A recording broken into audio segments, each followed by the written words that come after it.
Շնորհակալություն մեր Մանուկյան 24-ից հարցը ցանկացած օգտուզի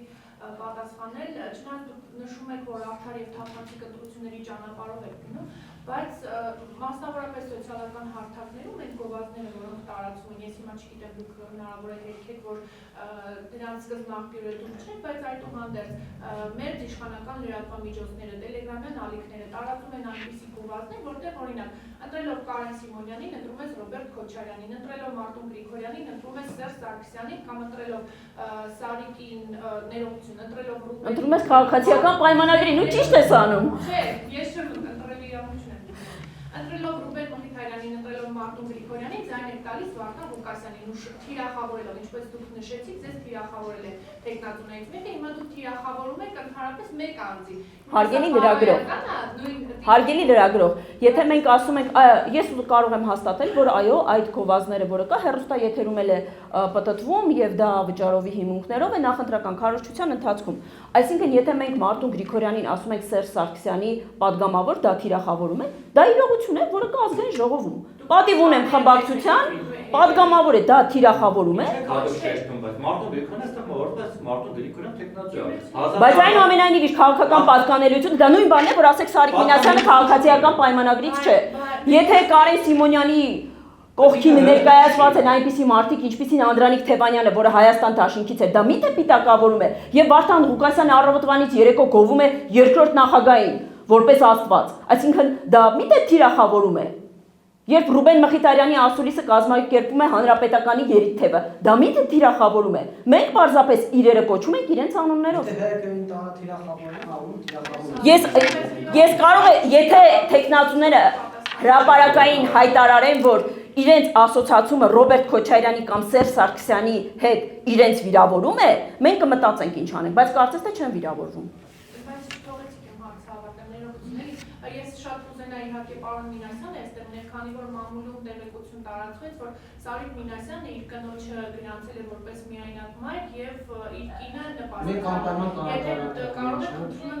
Ես բացառում եմ, որ պարոն Մինասյանը ինչ որ հակաօրինական գործողություն իրականացրած լինի, բայց վստահ եմ, որ այս հարցը հնարավորություն կունենաք պարոն Մինասյանի տալ, եթե հրապարակային հնչեցրել եք, մամլոխոսնակը հրապարակային այսօր կպատասխանի։ Տեսեք, այս պահին է, համացանցում տեսանյութեր են հրապարակվում եւ ցուցադրվում են կադրեր, որտեղ իրականացվում է խճապատում, փողոցների հարթեցման աշխատանքներ եւ սա վերագրում են որպես ծեր իշխանական տեխնացուի կամ ծեր կուսակցությանը որպես ընտրակաշառք։ Ինչպես կարծիք Քաղաքապետարանի բնակոմունալ բաժինը բնականոն աշխատանքներ է իրականացնում։ Կարող եք հարցում ուղարկել եւ նշվել եւ պարզաբանում կտրվի, թե որ փողոցում ինչ աշխատանք է իրականացվում։ Իսկ եթե դուք տեղեկություն ունեք, որ այդ գործողությունները իրականացվում են իշխանական տեխնացուի կողմից, հորդորում եմ ձեզ եւս հաղորդում տալ հանցագործության մասին։ Ես ասում եմ, գործողությունները բնականոն Գյումրիում, լուսավորության, աղբահանության, փողոցաշինության հետ կապված ընթանում են։ Նույն բանն է, որ ասեք առավոտ քաղաքապետարանը աղբը թափել էր։ Կարող է դա ընտրակաշառք է։ Դրա համար ձեզ են մեղադրում, թե ձեր լուսավորությունը, ձեր խճապատումը։ Սարիկ Մինասյանը նշանակվել է ժամանակավոր կներեք պաշտոնակատար եւ պարզվել է, որ ինչ որ կուտակված լամպեր են եղել, լույսեր են եղել, որոնք քաղաքում ամրացված չեն եղել։ Հարց հիմա ինչու։ Այդ հարցը ձեզ չեմ ուղում, հարցնում եմ թե ինչու։ Այսինքն եթե մարդը իր պաշտոնավարման ընթացքում գործ արել, դա նշանակում է նախընտրական կաշառք է։ Բա որ պարտականություններ չկատարել, կարող եք, չէ՞, որպես լրագրող պաշտոնական անգործության մասով հաղորդում տայիք եւս։ Եթե քաղաքապետը կա, քաղաքապետարանի գործողությունները կարգավորվում են տեղական ինքնակառավարման մարմինների օրենքով, այսինքն այն հիմնական լիազորությունները, որը համայնքապետը ունի։ Շնորհակալություն թույլ տամ մեր գործընկերները խոսեն, ինչպես գիտեք, ես անվերջ կարող եմ խոսել։ Ես այս թեմայով շարունակեմ, տեսեք, երբ պարոն Մինասյանը նշանակվեց Գյումրիի համայնքի ղեկավարի պաշտոնակատար, իր լիազորություններից բխող բոլոր գործառույթները ինքը փորձեց կարճ ժամանակահատվածում իրականացնել։ Իդեպ մեզ շատ էին դիմում քաղաքացիներ, որոնք դժգոհում էին, որ իրենց փողոցները ցեխոտ են, ասֆալտապատում եւ այլն։ Քանի որ ձմեռ էր եւ հնարավորություն չկար ասֆալտապատում իրականացնելու, ապա փողոցները խճապատվել են եւ դա եղել է այն ժամանակահատվածում, երբ պարոն Մինասյանը իր լիազորություններն է իրականացրել։ Դուք կարող եք նաև ստուգել եւ պարոն Մինասյանի Facebook-յան էջը եւ նաև Գյումրու համայնքապետարանի էջը, երբ որ մեկնարկել է քարոզարշավը, որևէ նմանատիպ տեսանյութ նույնիսկ համայնքապետարանի էջում չի հայտնվել եւ այն բոլոր տեսանյութերը, որոնք վերաբերել են այս կամ այն ճանապարհահատվածի խճապատմանը, դա եղել է իր պաշտոնավարման ընթացքում։ Նույնիսկ էլի եմ կրթում համայնքապետարանի էջում նման այս պահին տեսանյութերը նման որևէ հրապարակում չի եղել։ Ինչու հենց հիմա, ասեք դուք Ներողություն, կոմունալ ծառայությունը շարունակում է իր լիազորությունները։ Պարոն Մինասյանը այս պահին գտնվում է արձակուրդում, բայց քաղաքապետարանը իր բոլոր ենթակառուցվածքներով, բաժիններով շարունակում է աշխատել։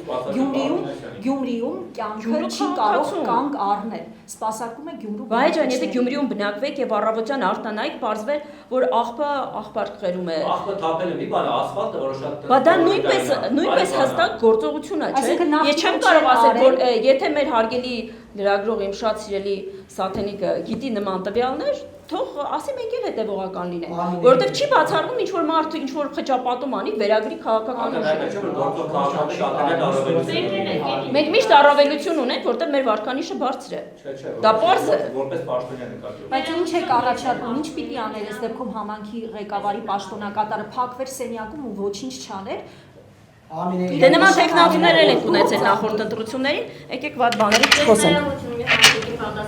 Նշեցիք, որ գյումրեցիներին բաժանել են ինչ-որ հատվածների տարբեր ձևակերպումներով, բայց նաև կան հրապարակումներ եւ ելույթներ հրապարակային, որ գյումրեցիներն ուղղակիորեն անվանում են թուրք, այսինքն ազգային պատկանելիության հիմքով նաև թիրախավորումներ կան, սա իր մեջ ինչ ռիսկեր է պարունակում եւ ինչու Գյումրու քաղաքապետի իմ ընտրությունները վերածվեց այդպես հայ-թուրքական հարաբերությունների կարգավորման հարթակի, սա ինչ ռիսկեր է իր մեջ պարունակում եւ կա նաև տեխնացու նախընտրական երկը հենց Գյումրին չեն տա թուրքերին, ինչ այդպիսի ձևակերպումներ ունի, սա ինչ երևույթ է, ինչ նոր տեխնոլոգիա է։ Դե ցանկացած խտրականություն ազգային պատկանելիությամբ լինի կամ պիտակավորմամբ, պարզ է, որ շատ պարսավելի երևույթ է։ Ինչու այսպես եւ ինչու նման խոսույթով են առաջ գալիս, որովհետեւ կարծում եմ, որ անպատժելիությունը կարող է լինել միշտ եւ ամենուր, բայց ես վստահեցնում եմ, այդպես չի կարող լինել, եւ գյումրեցիներին որևէ կերպ անվանարկել, պիտակավորել, մենք թույլ չենք տալու։ Եվ թույլ չենք տալու ոչ թե քաղաքական ուժի իմաստով, այլ թույլ չենք տալու գյումրեցիները, որովհետեւ ես Գյումրիում ծնվել եմ, Գյումրիում ապրել եմ, իմ երեխան Գյումրիում ապրում է, եւ ես այստեղ շարունակելու եմ իմ գործունեությունը։ Եվ ես էլ եմ ասում, ցանկացած խոսույթ, որը կա եւ որը փորձում է քաղաքական բառամթերքը տեղափոխել այլ դաշտ, չի կարող երկար հեռանկար ունենալ։ Տարբեր տեխնացուների մոտից լսել եմ այդ բնորոշումները, ուզում եմ հիշեցնել իրենք, որ գնում էին Ղարսի եւ Ղարսի քաղաքապետի հետ հանդիպում էին, այդ մասով ինչ կասեն։ Լրագրող եք, ուսումնասիրեք, հիշեք, գտեք։ Քաղաքացիական պայմանագիր կուսակցություն